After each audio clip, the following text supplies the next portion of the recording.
Bienvenidos a un estudio más de las Sagradas Escrituras, en donde estamos analizando línea tras línea, renglón tras renglón, la palabra de Dios escrita para sus hijos. Recordemos que estamos estudiando acerca de el pecado, su origen, sus resultados y su remedio. Y dentro de ese contexto, hoy estudiaremos acerca de las profecías acerca de Cristo.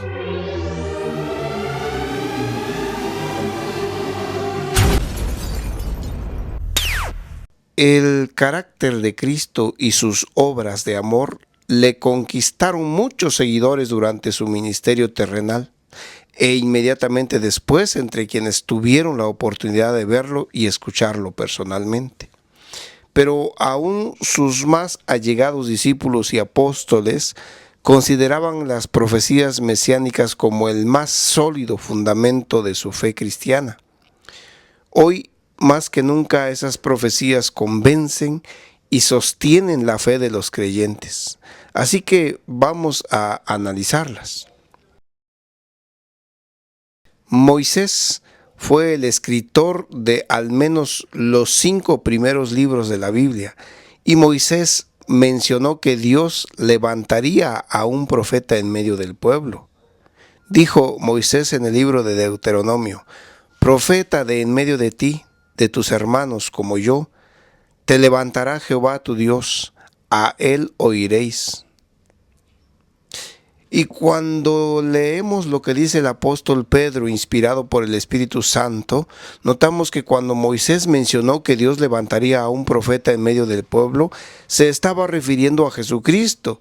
Y así desde el Pentateuco ya se estaba profetizando que vendría Jesús a esta tierra. Pero veamos cómo lo dijo el apóstol Pedro. Dice: porque Moisés dijo a los padres: el Señor vuestro Dios os levantará profeta de entre vuestros hermanos como a mí. Y todos los profetas desde Samuel en adelante, cuantos han hablado, también han anunciado estos días. También en el Antiguo Testamento hay un personaje muy peculiar llamado Balaam, quien también bajo una llamativa figura profetizó Balaam el advenimiento de Cristo. Balaam dijo: saldrá estrella de Jacob y se levantará cetro de Israel. Y el mismo Señor Jesucristo se aplica a sí mismo esa figura cuando en el Nuevo Testamento dice: yo soy la raíz y el linaje de David, la estrella resplandeciente de la mañana.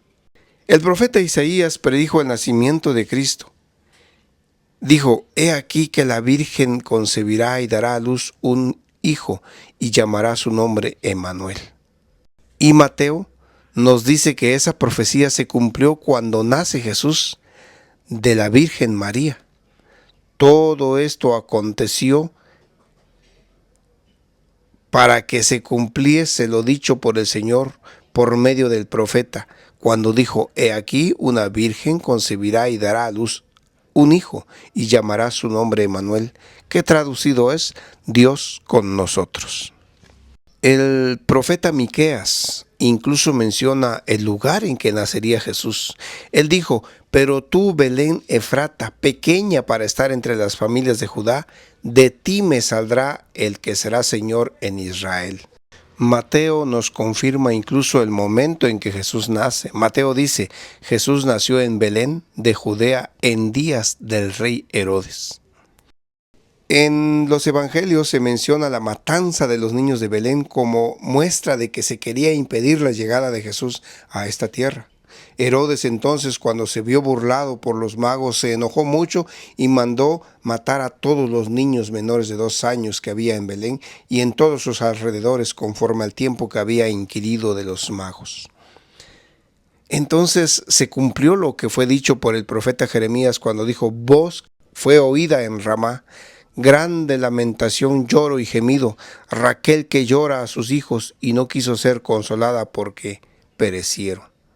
El profeta Isaías, refiriéndose al personaje que anunciaría a Jesús en los días de su llegada, escribió: voz que clama en el desierto, preparad camino a Jehová, enderezad calzada en la soledad a nuestro Dios.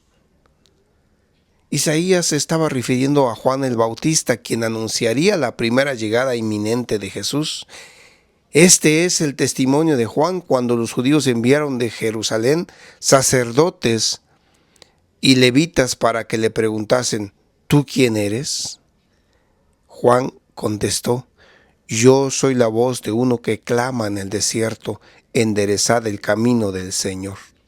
Y respecto a la predicación del Evangelio y a la recepción de Cristo, el profeta Isaías también predijo: el Espíritu de Jehová, el Señor, está sobre mí, por cuanto Jehová me ha ungido para anunciar buenas nuevas a los mansos.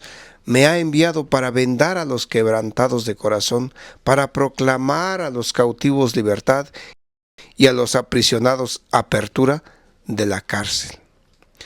Tiempo después, el mismo Señor Jesús explicó esa profecía cuando vino a Nazaret, donde se había criado, y en el día de reposo entró en la sinagoga conforme a su costumbre y se levantó a leer, y se le dio el libro del profeta Isaías para que leyese, y habiendo abierto el libro halló el lugar donde estaba escrito: el Espíritu del Señor está sobre mí, por cuanto me ha ungido para dar buenas nuevas a los pobres, me ha enviado a sanar a los quebrantados de corazón, a pregonar libertad a los cautivos y vista a los ciegos, a poner en libertad a los oprimidos y a predicar el año agradable del Señor. Y enrollando el libro lo dio al ministro y se sentó, y los ojos de todos en la sinagoga estaban fijos en él, y comenzó a decirles: hoy se ha cumplido esta escritura delante de ustedes. Pero también con tristeza diremos que estaba predicho que el pueblo de Dios rechazaría a Jesús. Despreciado y desechado entre los hombres, varón de dolores, experimentado en quebranto, y como que escondimos de él el rostro. Fue menospreciado y no lo estimamos. Y en la Biblia se registra el cumplimiento de esa profecía. En el mundo estaba, y el mundo por él fue hecho, pero el mundo no le conoció, dijo el evangelista Juan. A los suyos vino, y los suyos no le recibieron. Se profetizó también que Jesús iba a ser detenido, azotado y juzgado como un vil pecador. Angustiado él y afligido, no abrió su boca. Como cordero fue llevado al matadero, y como oveja delante de sus trasquiladores, enmudeció y no abrió su boca. Cuando sus enemigos lo acusaron delante de Pilato, Jesús hizo frente a esas acusaciones. Pilato entonces le dijo: ¿no oyes cuántas cosas testifican contra ti? Pero Jesús no le respondió ni una palabra, de tal manera que el gobernador se maravillaba mucho. La profecía fue tan clara que incluso se predijo el reparto de los vestidos de Cristo en ocasión de su crucifixión. La profecía decía: repartieron entre sí mis vestidos, y sobre mi ropa echaron suertes. Y Mateo nos aclara que esa profecía fue cumplida cuando le hubieron crucificado, repartieron entre sí sus vestidos echando suertes para que se cumpliese lo dicho por el profeta: partieron entre sí mis vestidos y sobre mi ropa echaron suertes. Y respecto al trato que se le daría a Jesús cuando estaba en la cruz, también se predijo: me pusieron además hiel por comida, y en mi sed me dieron a beber vinagre. Así vemos que los evangelios narran que a Cristo le dieron a beber vinagre mezclado con hiel, pero después de haberlo probado no quiso beberlo. La profecía también habló acerca de cómo Jesús sería sepultado, y se dispuso con los impíos su sepultura, mas con los ricos fue en su muerte. Al respecto, Mateo dice: entonces crucificaron con él a dos ladrones, uno a la derecha y otro a la izquierda. ¿Y qué dice la Biblia respecto a su sepultura y resurrección de Jesús? Los evangelios narran que quien se hizo cargo del cuerpo de Cristo después que fue bajado de la cruz fue un hombre rico de Arimatea llamado José.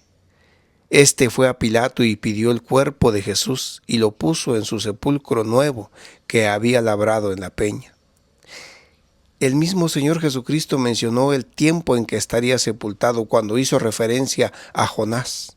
Jesús dijo: la generación mala y adúltera demandan señal, pero señal no les será dada, sino la señal del profeta Jonás, porque como estuvo Jonás en el vientre del gran pez 3 días y 3 noches, así estará el Hijo del Hombre en el corazón de la tierra 3 días y 3 noches. Pero de todas estas profecías, hay una que llama especialmente la atención, porque se predijo el triunfo de Cristo sobre la muerte. Porque no dejarás mi alma entre los muertos, ni permitirás que tu santo vea corrupción, escribió el salmista, como profecía. Y al final sabemos que Jesús resucitó, venció a la muerte, y hubo un gran terremoto porque un ángel del Señor descendiendo del cielo y llegando removió la piedra y se sentó sobre ella. Su aspecto era como un relámpago y su vestido blanco como la nieve. Y de miedo de él los guardas temblaron y se quedaron como muertos. Mas el ángel respondiendo dijo a las mujeres: no teman ustedes, porque yo sé que buscan a Jesús, el que fue crucificado. No está aquí, pues ha resucitado, como dijo. Vengan, vean el lugar donde fue puesto el Señor. Y vayan pronto y díganle a sus discípulos que ha resucitado de los muertos. Y he aquí, va delante de ustedes a Galilea. Allí le van a ver. He aquí, yo se los estoy diciendo. Entonces ellas, saliendo del sepulcro con temor y gran gozo, fueron corriendo a dar las nuevas a sus discípulos. Y mientras iban a dar las nuevas a los discípulos, he aquí Jesús les salió al encuentro diciendo: salve. Y ellas, acercándose, abrazaron sus pies y le adoraron. Entonces Jesús les dijo: no teman. Vayan y den las nuevas a mis hermanos, para que vayan a Galilea y allí me verán. Y desde entonces se anuncia la muerte y resurrección de Jesús en favor de los seres humanos. La Biblia explica claramente que Jesús murió y resucitó, pero aunque eso se dice muy fácil y rápido, esos 2 actos encierran un mensaje importantísimo para nosotros hoy. Primero, porque éramos nosotros los que debíamos haber muerto, ya que la Biblia dice que por cuanto todos pecaron y están destituidos de la gloria de Dios, obviamente estar destituidos de la gloria de Dios es merecer la muerte eterna. Y segundo, la muerte y resurrección de Jesús nos debería alegrar, porque conforme a lo que hemos leído, que Pablo le dijo a los romanos: no hay justo ni uno solo, y estamos destituidos de la gloria de Dios. Entonces, lo más terrible es que la paga del pecado es muerte, mas la dádiva de Dios es vida eterna en Cristo Jesús, Señor nuestro.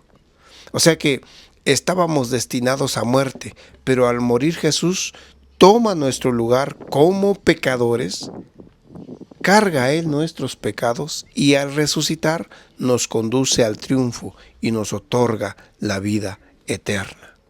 No solo venció Jesús a la muerte, sino que subió al cielo, no sin antes dejarnos esta linda promesa que dice: no se turbe tu corazón.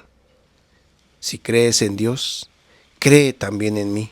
En la casa de mi Padre muchas moradas hay, y si así no fuera yo te lo hubiese dicho. Voy pues a preparar lugar para ustedes, y si me fuere y yo preparar el lugar, vendré otra vez y los tomaré a mí mismo, para que donde yo estoy, ustedes también estén.